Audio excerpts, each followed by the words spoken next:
Bira, parang roll on pala yung ulo ko ah. Mukha ako pala si maka high blood oh. Okay, so natapos na natin yung ditong side kahapon mamen. Tapos yung nakarang araw natapos na rin yung dun sa kabilang side.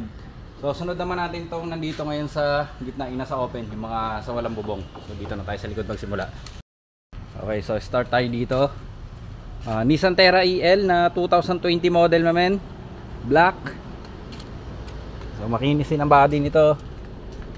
Maalikabok lang, lalo tumulan pati kahapon. Nagmarka lang yung ulan, lakas ng ulan kahapon. Okay, ito yung interiors nya. Oops.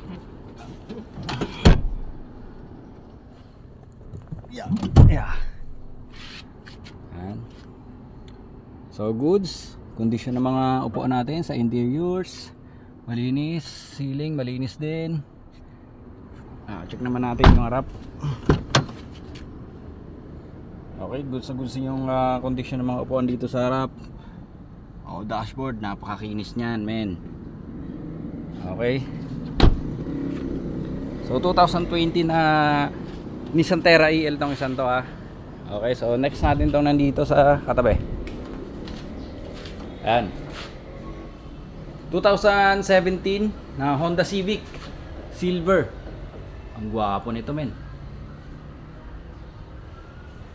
Napakaganda talaga ng mga Civic. Woo, jeez. Tingnan mo naman yung interiors niyan, men. Napakaganda ng loob nito, men. Dashboard, poging-pogi. Pangupuan dito sa likod. Jeez.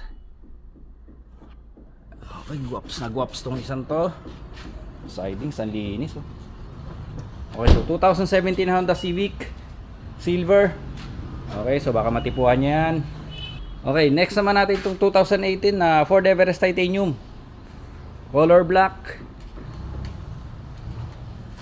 So, unahin natin itong mugs nito, men. Naka black rhino mugs, naka pang off-road na gulong, napakakapal pa.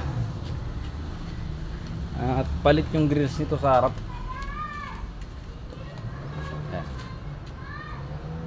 Yes, ang ganda. Check natin yung loob.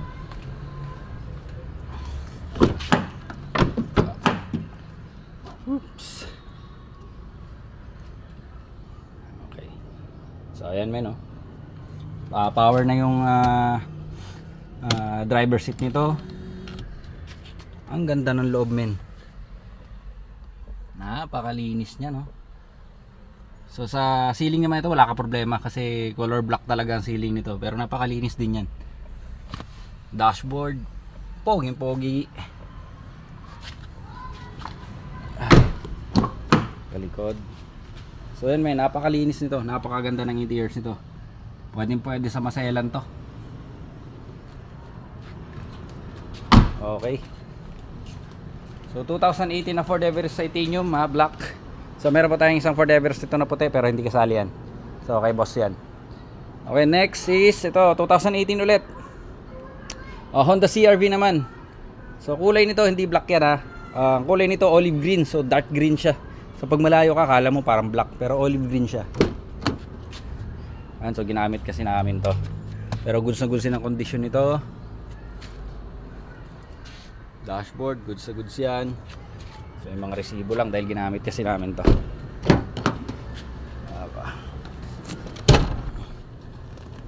Arigo, bigat.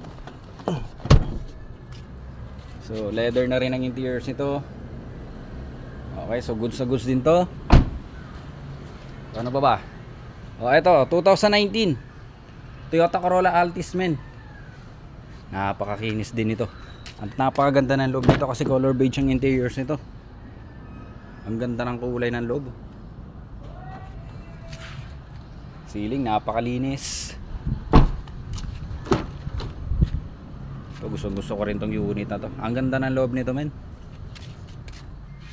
Dashboard nanlinis din yan. Okay, so 2019 na Toyota Corolla Altis. So gwapong gwapo to, men. Okay, next naman natin to 2020 Toyota Innova G G variant na Toyota Innova silver. Okay, so check natin yung loob.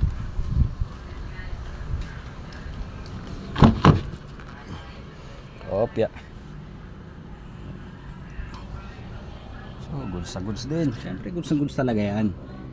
Kondisyon ng mga upuan, wala kang problema sa kondisyon ng mga upuan. Dashboard okay pa sa alright yan. Sa likod siyempre kung anong maganda sa harapan, ganun din sa likod. Ano yung kondisyon ng mga upuan yan, napakaganda pa ng mga kondisyon ng mga upuan. So hanggang sa flooring naman yan, wala kang problema sa flooring yan, may matting yan. Okay, so 2020 Toyota Innova G silver. So may plaka to ha, tinanggal ko lang yung plaka nito kasi hiniram ko yung tornilyo. Okay, so panghuli natin tong 2023 model mamen, Mitsubishi L300 FB body, Euro 4 na. So 2023 model. Okay, good sa good to sa mga may business dyan, di ba? Siyempre isa sa pinaka reliable na pang negosyong sasakyan dito sa Pinas, Mitsubishi L300 2023 model. Ariwa sariwa to men. Kita mo naman yung loob nya, no? Mga upuan bagong bago, flooring wala ka masabi sa flooring yan hanggang sa dashboard. Okay, so 2023 model Mitsubishi L300. So ayan, yung papawisan yung roll on ko Okay, sa usual, pag interesado kayo sa unit o may nagustuhan kayo sa mga pinakita nating unit men, pwede kayo mag-iwan ng mensahe dyan sa comment section. So sasagutin natin yung mga katanungan nyo, okay?